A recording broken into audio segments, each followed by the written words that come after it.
So as Blake pointed out right at the beginning here, we've got tariffs that we're threatened to now realize. The administration could have given them another extension when they were to expire tomorrow. That's not going to happen, so they will go into effect. And they're going to be biggies, 25% a lot of steel-related products, 10% aluminum-related products, and from a whole host of countries here, all of whom are very, very upset and promising retaliation of their own. You know the drill on this, that it unravels or unnerves markets on the notion that this gets into bigger, deeper things.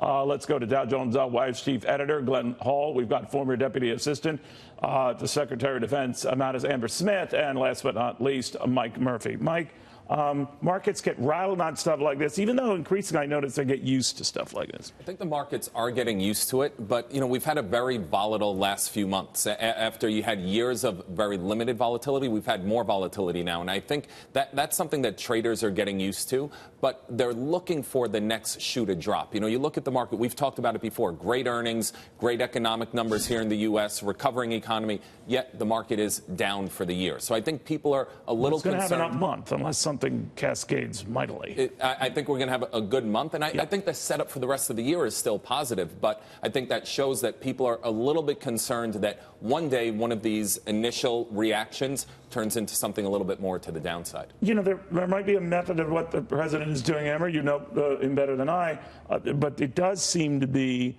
a civil kind of extreme response. Go light one day, go tough another day. Do you know what the catalyst for this suddenly, not only these things back on, they're back on with a vengeance, because a couple of weeks ago it was almost kumbaya. Well, they might happen, they might not happen. What's the deal? The president doesn't like to get taken advantage of, and what happened in the last 2 weeks to change? Well, discussions have been happening, but I think that he wanted to see how those discussions would play out.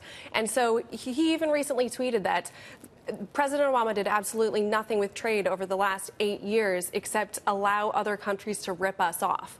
And so I think that the president has said enough is enough. We want to level the playing field, and unfortunately, the United States has been taken advantage of by some of our allies because of some of our policy, and the president is looking to change those. I know that has been his pitch, that what specifically changed to warrant the very, very tough approach, or is this all part of a grander scheme that I'm missing? I think he likes to keep people on his toes, especially his public appearances in the media and what he's tweeting.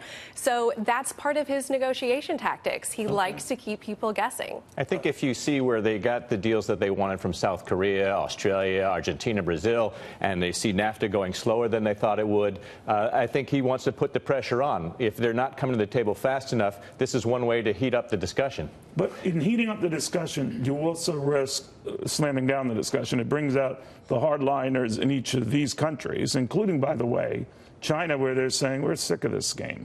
Now, there's always a risk that happens. The president falls back on they need us, all these countries, much more than we need them. But where do you see it ending up? Well, I think it's got to resolve itself, because these are also our allies that we're talking about. And to have particular distaste for Germany, though. Now the threat of not buying any German luxury cars. Well, when you bring the cars into the equation, that's really going to make things difficult. Right. But you talk about Canada and national security. You talk about NATO alliances and national security, and they've got an argument to be made that how are they the threat? And I think they're going to make that argument in the WTO. But that's not going to happen before the pressure is on. So there's going to be a need to get past this.